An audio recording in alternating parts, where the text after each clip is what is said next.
Que le nom du Seigneur soit béni. On va poursuivre notre enseignement. On a abordé la semaine dernière, on va dire, le premier volet. Et nous sommes vraiment dans ce thème fort des bâtisseurs.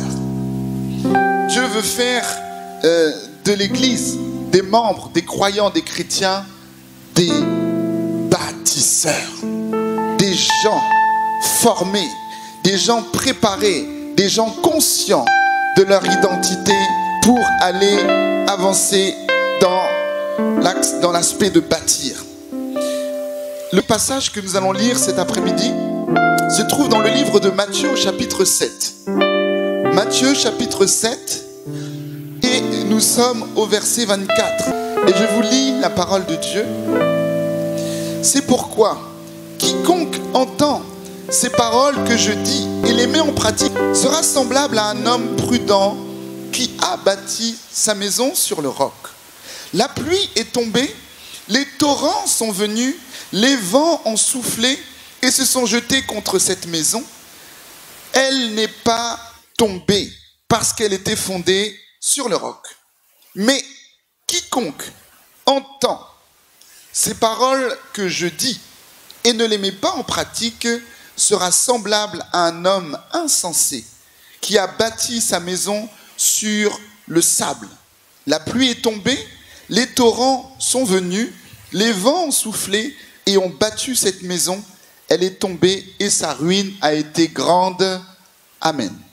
Donc c'est le livre de Matthieu au chapitre 7 et nous avons lu à partir du verset 24. C'est sur ce premier texte qu'on va puiser notre enseignement cet après-midi. De quoi est-ce que nous parlons? C'est Jésus qui enseigne à ses disciples des choses fondamentales pour pouvoir réussir à opérer dans le monde spirituel. Et cette parole est à propos, puisque nous sommes, comme le Seigneur nous appelle, des bâtisseurs. Des personnes, des chrétiens, des croyants qui doivent bâtir quelque chose. Et ce que nous disions la semaine dernière, c'est que Dieu nous envoie dans cette génération, dans ce temps, pour bâtir ou pour rebâtir quelque chose qui a été détruit et renversé. À l'époque d'Israël, le temple, qui était donc ce qui symbolisait la gloire, la présence de Dieu, l'endroit où nous rencontrions le Seigneur, l'endroit où nous faisons des sacrifices, l'endroit où on se réjouissait. Donc ce temple qui avait été donc bâti par Salomon lui-même avait été détruit suite à la désobéissance du peuple. Et donc le temple détruit, c'était donc en Israël pour eux vraiment un forfait. Quelque chose de très difficile. Où est-ce que nous allions aller pour entendre Dieu nous parler? Imaginez ce temps que nous avons vécu ensemble, ce temps de confinement. Et malheureusement, nous ne pouvions plus nous retrouver ici au 7 rue Lescaut. Alors nous avons essayé de mettre en place des moyens pour pouvoir continuer à communiquer via des plateformes de réseau et également de la visioconférence. Mais imaginez, on pourrait quelque part nous dire que les églises étaient fermées, le temple détruit. En tout cas, le temple fermé. Donc, pour pouvoir venir louer le Seigneur avec Total Praise, ce n'était pas possible. Pour pouvoir venir ici, s'asseoir au culte et recevoir un enseignement en face à face, ce n'était pas possible. Voilà ce qui se passait en Israël, confiné pendant toute cette période-là. Et puis, il y a un temps, après ces 70 années de captivité, nous l'avions dit la semaine dernière, le peuple d'Israël avait été donc envoyé dans différentes contrées. Et quand le temps est arrivé, quand la trompette a sonné, quand la prophétie était donc dans le temps de l'accomplissement, la trompette a sonné, la parole de Dieu s'est manifestée et la première chose que Dieu a dit, rassemblez mon peuple, rassemblez les croyants, rassemblez les Israélites, quel que soit l'endroit où ils étaient, rassemblez-les en un seul lieu pour qu'ensemble nous puissions bâtir, rebâtir le temple. Dieu a appelé dans ce temps et dans cette génération, en disant que cette génération est une génération de réveil spirituel. Cette génération est une génération de bâtisseurs. Cette génération est une génération des élus du Seigneur. Cette génération est une génération qui doit revenir à la parole pour expérimenter une vie de miracle. Le temple détruit. La bonne nouvelle, c'est que tu peux le rebâtir. Mais tu ne peux pas choisir de reconstruire le temple quand tu le veux. Donc, le temps est là. Il y a un temps où Dieu dit c'est l'épreuve. Alors quand c'est l'épreuve, tu peux vouloir rebâtir le temple, mais tu ne pourras pas y aller parce que l'Esprit de Dieu n'est pas avec toi. L'Esprit de Dieu se manifeste, il libère son onction selon la parole qu'il envoie. Et donc quand c'est le temps de la destruction, tu ne peux pas bâtir pendant ce temps-là. Quand c'est le temps de l'épreuve, tu dois accepter l'épreuve et te tenir pour entendre la voix du Seigneur. Et quand Dieu dit, c'est le temps de bâtir, c'est que Dieu envoie un esprit puissant, une onction de gloire pour que tu puisses bâtir. Et ce que Dieu va dire à Agé, en lui révélant que c'est le temps de rebâtir le temple, la Bible dit que Dieu va réveiller l'esprit d'Agé, il va réveiller l'esprit de Zorobabel, il va réveiller l'esprit du peuple. C'est-à-dire qu'il envoie son onction pour bâtir. L'onction de Dieu, c'est quoi? C'est la capacité, c'est la force, c'est la puissance, c'est la transmission de l'esprit pour pouvoir accomplir la vision que Dieu te donne. Une onction qui est là pour bâtir, tu ne peux pas l'utiliser pour aller faire autre chose. L'onction pour bâtir, c'est celle qui arrive vers toi et qui te donne les moyens de bâtir. Alors qu'est-ce que Dieu nous dit? C'est que vous êtes dans ce temps de bâtir, vous êtes dans ce temps de construire, vous êtes dans ce temps où il faut se mobiliser pour faire quelque chose avec une onction forte. Mais Dieu dit attention, sur quoi est-ce que tu bâtis? Sur quoi? Quel est le fondement? Quels sont les matériaux que tu prends? Et une fois que tu as pris les bons matériaux, sur quoi est-ce que tu bâtis? Matthieu 7 nous le dit. Est-ce que tu bâtis sur le roc ou est-ce que tu bâtis sur le sable? Qui ici pourrait imaginer aller bâtir une maison en se disant je veux mettre à l'abri ma famille, je veux mettre à l'abri mes enfants, je veux mettre à l'abri toute personne de ma maison et de ma famille, je veux les mettre à l'abri, je veux bâtir, je veux mettre ma maison en sécurité. Le gars prend un seau et puis un peu d'eau, vous voyez, et puis il va pour dire il va bâtir sur le sable. Ça n'a pas de sens. Déjà, je ne sais même pas comment tu vas faire pour que ta maison tienne. Bon, admettons que par miracle tu arrives. Tu es en train de bâtir sur le sable, tu bâtis une maison, mais quand nous-mêmes on va arriver, où le vent va arriver, ta maison ne va pas demeurer, elle ne va pas tenir. Et cette parole est claire. Qu'est-ce qu'elle dit? Elle dit que tu bâtisses sur le roc ou que tu bâtisses sur le sable, les vents vont arriver, les torrents vont arriver, les tornades vont arriver. Donc le problème n'est pas la condition extérieure. Ah, attends, je t'explique. Le problème n'est pas la météo. Le problème n'est pas les séismes ou tout ce qui se dit de l'extérieur. Le problème, c'est l'intérieur. Ah, tu ne comprends pas ce que je dis. Je répète. Cette parole, dans Matthieu 7, elle explique qu'une personne doit bâtir sa maison. Et donc, la première bâtit sur le roc et l'autre bâtit sur le sable. Mais les deux, celle qui bâtit sur le roc et celui qui bâtit sur le sable, les deux sont victimes d'éléments extérieurs. Le vent arrive, le vent souffle, les torrents arrivent. Donc cela veut dire que quel que soit l'endroit où tu bâtis, il y aura des vents qui vont arriver. Ok ? Donc maintenant, nous poussons le sujet, c'est que puisque tu sais que les vents vont arriver, il te faut sécuriser ta construction en prenant en considération qu'il y aura des éléments extérieurs qui vont venir pour pouvoir apporter du vent et autres pour pouvoir vouloir renverser ta maison.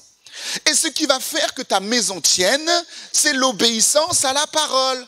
Car Dieu dit qu'il ne s'agit pas juste d'entendre la parole, mais de la mettre en pratique. Celui qui entend la parole, c'est celui qui bâtit. Amen. Celui qui entend la parole, c'est celui qui bâtit. Mais celui qui la met en pratique, c'est celui qui bâtit sur le roc. La première personne bâtit sur le roc et l'autre bâtit sur le sable. Les deux, il y a des vents qui arrivent. Donc cela nous apprend que la consistance de la maison ne dépend pas du vent, ne dépend pas des mers et des flots, mais dépend de ce sur quoi tu bâtis. Cela veut dire que nous entendons tous la parole, donc nous sommes tous des bâtisseurs, nous sommes tous des personnes révélées pour bâtir, mais une différence va se faire, c'est celui qui met la parole en pratique. Et celui qui la met en pratique va bâtir sur le roc, les vents vont arriver, tu vas être là, les mers vont vouloir s'amener contre toi des flots, ta maison va demeurer. Quel est ce roc? Quel est ce roc dont nous parlons? Il est question d'une fondation. Il est question de comprendre ton identité. Nous sommes tous des bâtisseurs. Mais nous bâtissons maintenant sur un fondement, sur un roc, sur quelque chose qui va permettre que nous puissions être consolidés. Sur quoi vas-tu bâtir ce soir? Sur quoi bâtis-tu ta vie spirituelle? Sur quoi bâtis-tu ta chrétienté? Sur quoi bâtis-tu ta vie de femme ou ta vie d'homme? Quelle est cette chose sur laquelle tu bâtis? Lorsque tu crées une maison, avant d'aller bâtir ta maison, il y a quelque chose qu'il te faut. Un architecte. Il te faut quelqu'un qui te fait un plan. Il te faut quelqu'un qui planifie exactement la chose qui va se faire. Il va dessiner comme ci, il va dessiner comme ça. Et l'architecte va faire le plan de la maison. Si tu es un bâtisseur, tu dois comprendre ce que tu dois bâtir. Parce que si je vous dis seulement vous êtes des bâtisseurs, et puis je rentre, tu vas me dire, ah, j'ai entendu le message. Donc quelqu'un va venir, oh, je vais bâtir un château. L'autre va venir, je vais bâtir ceci. L'autre va arriver, je vais bâtir une barque. L'autre va dire, je vais bâtir une bicoque. On doit bâtir le temple. Alors maintenant, on commence un peu plus précis. Nous devons donc bâtir le temple. Nous qui sommes des bâtisseurs, Dieu nous dit, tu es un bâtisseur, mais ta mission, c'est de bâtir le temple. Et tu ne vas pas le faire au hasard. Comme à l'époque d'Agé, Dieu dit des choses précises. Il a déjà fait les contours de cette maison. Il a déjà planifié exactement les plans parfaits de cette maison. Le sous-sol, le premier étage, le deuxième étage et tout ce qui va se faire. Oh, est-ce que tu commences à comprendre là où nous allons? Dans toute construction, la chose la plus importante, c'est la fondation. La chose qui va faire que tout demeure et que tout reste, c'est la fondation. Tu ne peux pas commencer une maison par le toit. Tu ne peux pas commencer à bâtir une maison en allant mettre de l'électricité à gauche, à droite. Non, non, non, ce n'est pas possible. Il te faut premièrement bâtir sur quelque chose de solide, une fondation propre, une fondation solide, une fondation qui va demeurer lorsque les vents vont arriver. Toi aussi, quand tu bâtis ta foi chrétienne, il doit y avoir une fondation. Et si tu enlèves cette fondation, ta maison est fébrile. Car toi aussi, tu bâtis le temple, mais toi aussi, tu es un temple. Alléluia. Tu dois bâtir le temple, mais Dieu te dit que toi aussi, tu es un temple. Qu'est-ce que cela veut dire? Ça veut dire que ta vie chrétienne n'est pas un hasard de circonstances. Ça veut dire que ta foi chrétienne n'est pas un hasard de la vie. Ça veut dire que Dieu a choisi. Il a pointé des personnes à Reims. Il a choisi, il a détecté. Il a dit, toi je te localise. Toi je te prends. Toi je te prends. Toi je te prends. Toi je te prends. Toi je te prends. Pour bâtir le temple. Lorsque tu veux bâtir une maison, tu n'utilises pas les mêmes moyens, les mêmes matériaux, les mêmes personnes que lorsque tu veux bâtir un temple. Quand tu vas bâtir, Dieu va envoyer lui-même les personnes pour pouvoir bâtir. Je dis, lorsque je décide de bâtir une maison, je vais choisir des personnes spécifiques pour que cette maison corresponde à ce que l'architecte m'a dessiné. Tu fais partie de ces élus que Dieu a choisis. Alors tu es bâtisseur. Alors donc Dieu commence à choisir les personnes pour bâtir le temple. Il les fixe. Pour quelle raison? Parce qu'il y a parmi nous des électriciens, des plombiers, des maçons. Il y a parmi nous des menuisiers. C'est-à-dire que chacun doit faire quelque chose pour que le temple soit bâti. Mais nous n'avons pas reçu les mêmes talents. Nous n'avons pas reçu les mêmes dons. Je ne peux pas chanter comme ma femme chante. Je ne peux pas adorer le Seigneur comme elle le fait. Parce que Dieu lui a donné une onction. Dieu lui a donné une puissance pour qu'elle puisse le faire. Maintenant, une fois qu'elle l'a fait, une fois qu'on a mis en place Total Praise et eux chantent, une fois qu'on a mis des musiciens pour faire la musique, maintenant Dieu envoie son serviteur pour libérer une parole. Tout cela, c'est de construire le temple. Et c'est coordonné. Je ne vais pas dire, mais Seigneur, pourquoi moi je ne chante pas comme eux? Seigneur, pourquoi je ne joue pas comme eux? Chacun dans son couloir, chacun dans sa tâche, chacun dans sa mission, chacun dans son travail. Alléluia. Ça veut dire que quand viens à l'église et qu'au lieu de bâtir, tu es en train vraiment de prendre l'oxygène. Ah, je vais bien te dire c'est quoi. Prendre l'oxygène, c'est quand tu t'assieds là, tu respires. Et puis tous les dimanches, alléluia, gloire. Et puis tu fais rien. Tu prends que l'oxygène. C'est pour ça. Ah, sans la gloire de Dieu. Ah, alléluia. Je sens la présence de Dieu. I feel something. Ah, tu parles mon anglais. Holy Spirit, come. Holy Ghost. Yes. Ah là là, quel culte. J'ai senti l'esprit aujourd'hui. Et l'esprit est venu sur toi et puis c'est tout. Et puis c'est tout. Normalement, quand tu sens quelque chose, tu fais quelque chose. Lorsque tu sens quelque chose, tu produis quelque chose. Lorsque quelque chose est venu te toucher, tu rends exactement ce pourquoi cette chose est arrivée. Amen. Moi, je ne suis pas venu pour enseigner des gens pour qu'ils restent dimanche après dimanche sur une chaise et qu'ils ne bâtissent rien. Ça, c'est pas mon ministère. Si on vous parle, si la parole est envoyée, c'est qu'elle doit produire son fruit. Alors toi qui es là, tu vas arrêter de venir chauffer les chaises à l'église. Sinon on va enlever les chaises, on va faire culte debout. Arrêtez de chauffer les chaises à l'église. Votre spiritualité, elle ne se manifeste pas quand on vient au culte et tu lèves les mains. I feel something, I feel something. Les fondations, c'est quand on ne voit pas. Les fondations, on ne les voit pas. Ça veut dire que tes fondations, c'est ce que tu cultives tout au long de ta semaine. C'est la manière dont tu te comportes avec tes enfants, avec ton épouse, avec ton époux. C'est la manière dont tu communiques avec tes frères et tes sœurs. C'est ça ta fondation. Ce que nos yeux ne voient pas, mais ce qui est au-dedans de toi. Car si le fruit est au-dedans de toi, il va produire un don direct. Demande un peu la sagesse, demande un peu l'amour, demande un peu la patience, demande un peu la tempérance, demande un peu la bonté.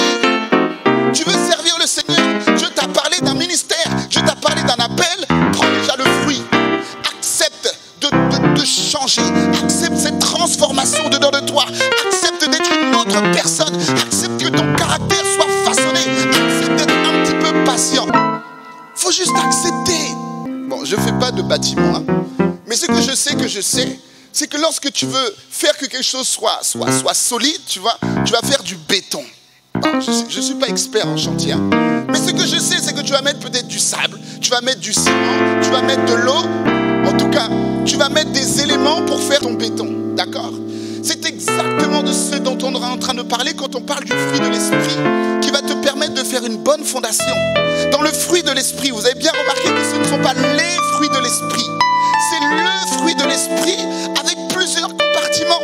Donc pour faire ton béton, tu amènes l'eau, tu amènes le ciment, tu amènes le sable, tu amènes tous ces éléments pour que ta fondation soit solide. J'aimerais te dire que pour que tu sois solide, pour que tu sois consistant, pour que tu puisses avoir une base importante, des fondations solides, il te faut la patience, il te faut la joie, il te faut la paix, il te faut la bonté, il te faut l'amour, il te faut toutes ces choses qui sont écrites dans Galates 5. Le fruit de l'esprit, c'est ta fondation. Et lorsque tu es fondé, personne ne peut venir te déranger. Vous savez, quand vous êtes fondé, quand il y a des bonnes fondations en toi, c'est-à-dire que tu ne bouges pas, il y a du vent, il y a des eaux, il y a des torrents, tu ne bouges pas. Donc tu es arrêté comme ça, ma sœur. Même si on vient pour insulter ta coiffure, tu ne bouges pas. Même si on vient pour insulter ton nez, tu ne bouges pas. Même si on vient te dire que toi tu es un échoué, une échouée, tout ça là, tu ne bouges pas parce qu'il y a des fondations. Maintenant, s'il n'y a pas de fondation, oh, ma sœur, ça va se finir en bagarre cette affaire. Ça va se finir en bagarre parce qu'il n'y a pas de fondation. Donc, il n'y a rien de solide. Donc, quand on te dit, ah mais regarde comment ça te pique. Tu vois, donc ça te commence à te faire bouger. Oui, mais regarde ta tête là. Tu commences à bouger parce qu'il n'y a pas de fondation solide. Donc, comme le fruit de l'esprit n'est pas là, c'est ta chair qui réagit. Ah, c'est à moi que tu parles. Ah, tu ne me connais pas. Nous les intels, personne ne nous parle comme ça. Nous, notre famille, nous les intels. Ah, Jésus de Nazareth. La fondation, mes frères et sœurs. Une fois que la fondation est posée, je vous dis la vérité, vous êtes stable. instable. Tu dois prendre en considération qu'il y aura des vents contre toi. Je t'aide, hein. Je veux prophétiser pour toi, hein. Dans le futur, il y a des gens qui vont t'agacer, hein. Je te prophétise, comme ça, comme la prophétie est arrivée, tu vas maintenant veiller. Je te prophétise qu'il y a des gens qui vont venir t'embêter. Il y a des gens qui ne vont pas t'aimer. Il y a des gens qui vont t'insulter. Comme tu as entendu la prophétie, maintenant veille. Pour que lorsqu'elle vienne s'accomplir, tu sois fondé et tu ne tombes pas dans le panneau. Ah, vous aimez pas cette prophétie-là, hein? Vous voulez les prophéties, ah, Dieu t'envoie. Oh, Dieu t'envoie dans les nations. Dieu t'envoie faire. Je te prophétise qu'il y aura des épreuves dans ta vie. Je te prophétise que certaines personnes ne vont pas t'aimer. Mais laisse-moi te dire que si tu accomplis la prophétie, si tu acceptes d'être fondé, lorsque les épreuves arrivent, tu seras beaucoup plus fort. Parce que Jésus lui-même a accepté d'être rejeté par le sien. Il a accepté d'être livré. Mais après cela, il y a la gloire qui va suivre. Alléluia. Imaginez-vous un Jésus colérique comme toi là, hein? Imagine-toi que Jésus arrive, il est en Israël. Et puis il est en train de faire des miracles. Et on commence à lui dire, et toi Jésus là, tu viens d'où? Je viens de Nazareth. Ah, mais à Nazareth, il n'y a rien de bien qui vient de Nazareth. Et puis il commence, hein, c'est à moi que tu parles là? Et puis c'est à moi que tu... Et puis il enlève la veste. Vous voyez, mais ça n'a pas de sens, c'est incohérent. Il était fondé. Mais cette fondation est arrivée lorsque personne ne voyait. Il était en train d'étudier les textes, il était en train d'étudier l'écriture et il était fondé. Cela veut dire quoi, mon frère, ma soeur? C'est que Dieu t'envoie comme un bâtisseur. Mais le premier exemple, c'est toi-même. Bâtis mieux ta vie que ça. Sois sur des choses solides. Accepte un peu que ton caractère soit changé. S'il te plaît. Accepte qu'une autre fondation vienne te solidifier. On est tous passés par là. Vous voyez, en fait, ce qui vous fait grandir dans la vie, je vous le dis parce que je l'ai expérimenté, ce sont vraiment les épreuves. Je vous dis, hein, franchement, faut pas redouter les épreuves. Faut pas redouter les difficultés. Faut pas redouter vraiment lorsque tu vois qu'il y a une montagne devant toi. Il ne faut pas avoir peur, frère. Il ne faut pas avoir peur, ma soeur. Cette montagne, si elle est là, il y a deux choses. Soit c'est que Dieu l'a placée pour que tu la surmontes, soit ça veut dire que c'est une montagne qu'il faut que tu renverses ou que tu détruises, je ne sais pas. Mais l'épreuve fait partie de la vie de tout croyant. Ok? D'ailleurs, dans nos vies, nous avons tous eu des épreuves. Quand tu es en 6e, il y a épreuve pour passer en 5e. Donc nous sommes en vérité dans une vie d'épreuve. Déjà même quand tu nais, dès que tu arrives, tu pleures. Tu dis déjà que la vie va pas être facile. Même à l'église, parce que certains se disent, ah, moi, je prie du matin au soir, j'ai toujours des épreuves. Mais j'aimerais te dire qu'il n'y a pas que toi qui existe sur terre. Tu penses que c'est parce que nous, on n'exhibe pas nos épreuves qu'on n'a pas d'épreuves? Il y a des gens qui pensent que les gens, ils sont consacrés à Dieu. Donc quand tu es consacré, tu n'as plus d'épreuves. Ah bon, les épreuves sont là pour nous tous. Ça fait partie de la foi chrétienne. Mais s'il te plaît, devant l'épreuve, ne baisse pas la tête. Devant l'épreuve, n'abandonne pas, relève-toi. Au fait, ta vie a tellement de sens que Dieu choisit de t'utiliser toi pour bâtir quelque chose, pour bâtir son temple. Je te parle vraiment de tout mon cœur. C'est toi que Dieu utilise. Alors, qu'est-ce que Dieu veut que tu fasses? Dieu veut que tu t'intéresses à sa maison. Dieu veut que tu t'intéresses au temple de Dieu. Dieu veut que tu t'intéresses un petit peu à l'église, à la vision. Est-ce que ça t'intéresse de connaître la vision de l'église dans laquelle tu es? Est-ce que ça t'intéresse de comprendre quels sont les objectifs que nous avons et où est-ce que nous en sommes spirituellement par rapport à la feuille de route du Seigneur? Si tu ne le fais pas, c'est exactement comme un maçon qui arrive sur un terrain, sur un champ pour bâtir, et puis il met les trucs, mais en fait il ne sait pas ce qu'il doit bâtir. Tu dois bien comprendre ce qu'on fait. Tu dois bien comprendre ce que nous sommes là, venus pour bâtir. Parce que sinon tu vas venir à l'église dimanche après dimanche prendre l'oxygène. Tu vas venir juste là, comme ça. Ah ben moi j'ai été au moins à l'église, ça soulage ta conscience. Mais on ne vient pas à l'église pour venir à l'église. On vient à l'église pour comprendre, entendre la parole de Dieu et la mettre en pratique. Amen. Quand tu iras au ciel, tu n'auras pas un palmarès de tous les cultes que tu as fait. Oh, dimanche 7 juin, dimanche 14 juin, dimanche 20. Et puis et Abraham et tout ça, ils vont t'acclamer. Oh, tu es fort, tu es fort. Tu étais là dans tous les dimanches au culte. Non. On vient ici pour comprendre la volonté de Dieu pour nous. On vient ici pour saisir quelle est la parole de Dieu pour nous.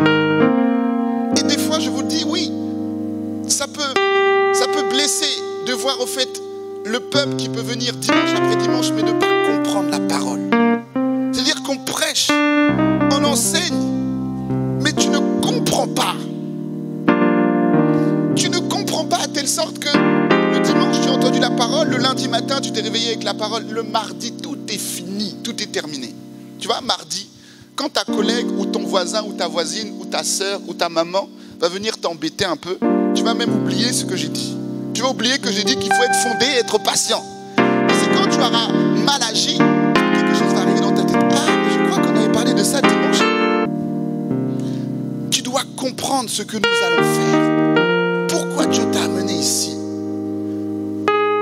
Si tu cherchais une église locale dans laquelle on vient juste pour dire Amen, Alléluia, c'est pas là. Ici, la prophétie que Dieu donne, j'envoie des bâtisseurs pour reconstruire le temple détruit. C'est ce que Dieu dit au CRC, au centre du réveil chrétien. Notre église ne concerne pas juste, oui, un petit nombre là entre nous, et puis on est là, on s'exhorte, on se entre lumière. Non, non, non. C'est une église qui concerne les gens qui sont à l'extérieur. C'est une église qui concerne les foyers qui sont détruits, les jeunes qui sont dans toutes sortes de choses négatives. Il faut les amener ici pour qu'on puisse travailler avec eux. Je termine du coup mon message sur ce qu'il y a de plus important. La mission, la vision, le projet de Dieu.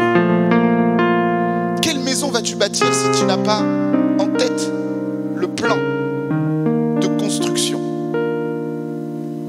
Dieu envoie le CRC pour bâtir quelque chose de nouveau à Reims. Pour que les familles qui étaient détruites et brisées viennent ici recevoir la consolation. Dieu envoie ici des personnes avec des cœurs brisés pour que l'enseignement de la parole vienne consoler le cœur. Dieu envoie ici des personnes malades pour que la puissance de la parole et la puissance de la prière puisse apporter une guérison. Dieu envoie des gens oppressés dans cette église pour que par l'enseignement, par l'onction, par la prière, tu puisses retrouver une vie de restauration. Dieu envoie un ministère pour les enfants pour qu'ils puissent être enseignés depuis leur bas âge afin de pouvoir prendre des décisions courageuses, des décisions qui concernent la parole de Dieu. Dieu envoie ici des personnes afin de pouvoir les enseigner, les restaurer. Dieu envoie ici des brebis égarées, des brebis pris dans les liens de l'alcool, dans des liens de l'impureté sexuelle, dans les liens de la pornographie, dans des liens d'adultère. Dieu les envoie ici pour que ensemble nous puissions paître le troupeau, que nous puissions aider le troupeau, que nous puissions fortifier le troupeau. Oui, c'est pour cela que Dieu t'envoie. Oui, c'est pour cela que Dieu t'appelle. C'est cela ton identité. Arrête de faire comme si tu n'entends pas la parole. Arrête de faire comme si cette parole était pour les autres, mais pas pour toi. C'est le moment, frère. C'est le moment, ma sœur. Il faut que tu acceptes de rentrer dans cet appel. Ton identité de bâtisseur. Alors, quelle action vas-tu faire?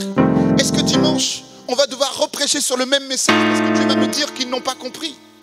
Est-ce que dimanche, encore après dimanche, on va revenir toujours sur ce message? En tout cas, s'il faut que je revienne toute l'année, je vais revenir. Jusqu'à ce que tu comprennes.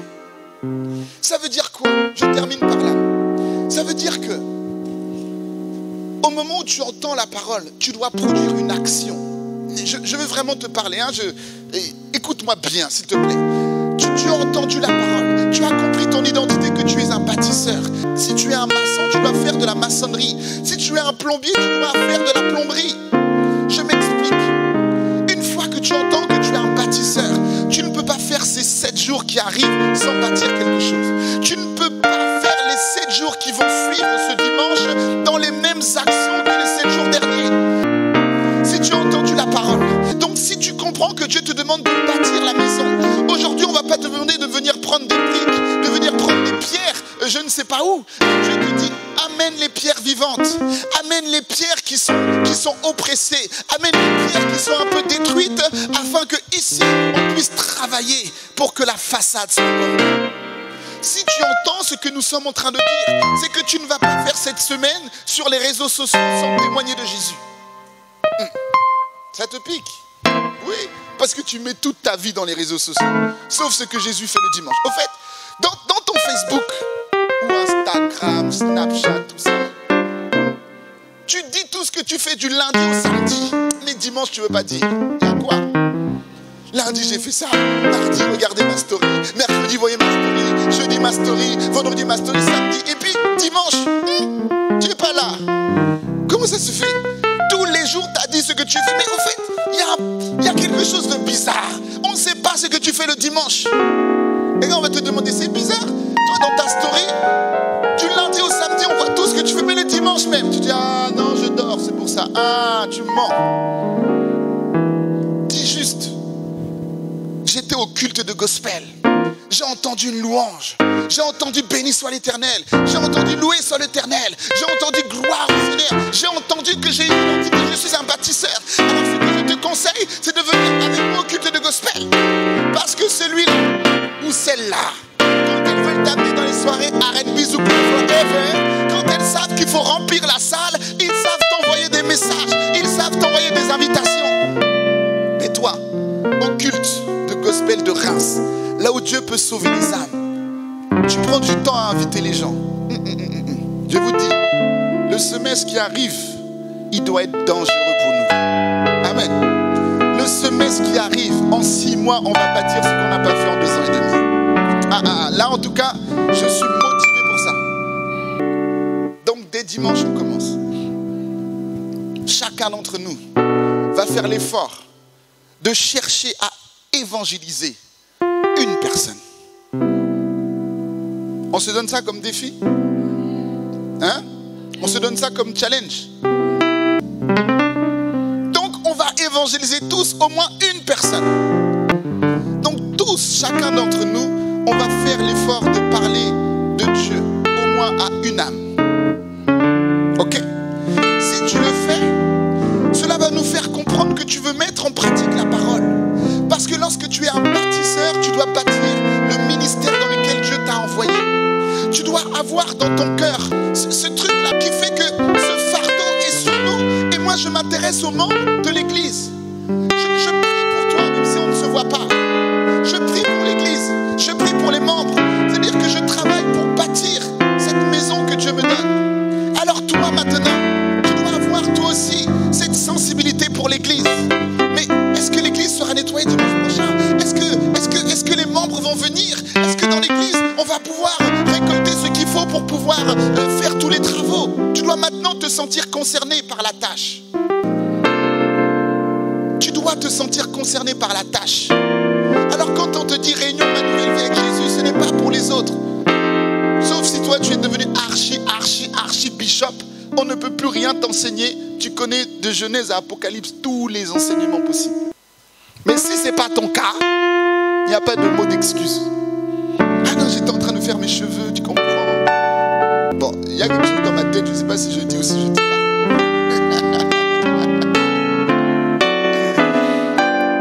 Vous voyez, nos sœurs, vous aimez regarder les films d'amour. Vous voyez des films où ça se finit bien.